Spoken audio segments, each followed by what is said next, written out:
దాన్ని ఏం చేస్తాం, దీంట్లో సాలాడ్స్ని థ్రో చేస్తాం. ఈ 1 lakh అంటే చెరీ టమాటా, క్యాప్సికమ్, ఇవన్నీ కలర్ క్యాప్సికమ్స్, ఇవన్నీ దీంట్లో గ్రో చేస్తాం. రకరకాలు అంటే 10,000 ప్లాంట్స్ కొన్ని, ఇంకో 10,000 ప్లాంట్స్లో కొన్ని, అలా సాలడ్ కావాల్సినవన్నీ కూడా ఇందులో తయారైపోతాయి.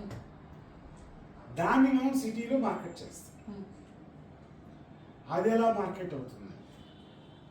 సో మనం ఎలా సస్టైన్ కాగలుగుతాం దాన్ని? అంటే మార్కెట్ చేసేవాళ్ళు ఉంటారు సార్, ఏది ఇక్కడ మనం చేయాలి, దాన్ని ఎలా చేయాలో చెప్తాను నేను. I will give the guidance. So దాన్ని ఎలా గైడ్ చేస్తాము, ఎక్కడ మనం దాన్ని ప్లేస్ చేస్తాము అన్నది చెప్తాను. సింపుల్ థింగ్ అండి. హైదరాబాద్లో hospitals more than 100 hospitals, super speciality hospitals ఉన్నాయి, కరెక్ట్? అండ్ మోర్ దెన్ 500 దాకా రిహాబిలిటేషన్ సెంటర్స్ ఉన్నాయి. అంటే after the hospitalisation, before going to the home, they will join the rehabilitation centres. అంటే ఇంట్లో మనకి పొల్యూషన్ అవన్నీ కష్టము జరగదు అనుకున్నప్పుడు రిహాబిలిటేషన్ సెంటర్లో జాయిన్ చేస్తాం. అలాంటివి more than 500 centres in city. So అక్కడ సలాడ్ 100 రూపీస్ అంటే వెళ్ళిపోద్దా? ఈజీ కదా. సో 500 దానిలో 10 పెట్టుకోండి, 10 మందే తిన్నారనుకోండి. ఒక రిహాబిలిటేషన్ సెంటర్లో 100 మంది ఉంటారు. సో మనం take it as a 10 members. Rehabilitation సెంటర్లో జాయిన్ అయిన వాళ్ళు రోజు ఖర్చు 7,500. 100 రూపాయలు పెద్ద బిగ్ టైం కాదు.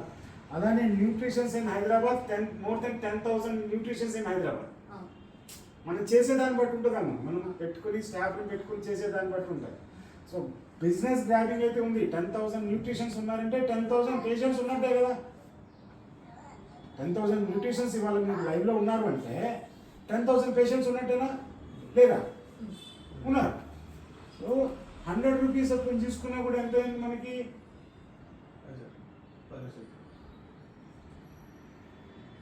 డే. దానికి మనం బౌల్కి ఎన్ని గ్రామ్స్ పెడతాం మనం? 100 grams, అంతే కదా. 100 grams కన్నా పెట్టాం. All varieties comes to the 100 grams. Daily మనకి 10,000 ఇంటూ 100 grams అయింది. ఎంతమంది ప్రొడక్షన్ కావాలి? 5,000 kgs, 8,000 kgs. దట్ ఈస్ మన ప్రొడ్యూస్ సెంటర్ ఇస్తాం కదా. ఇక్కడ ఏంటంటే డిపెండ్స్ అపాన్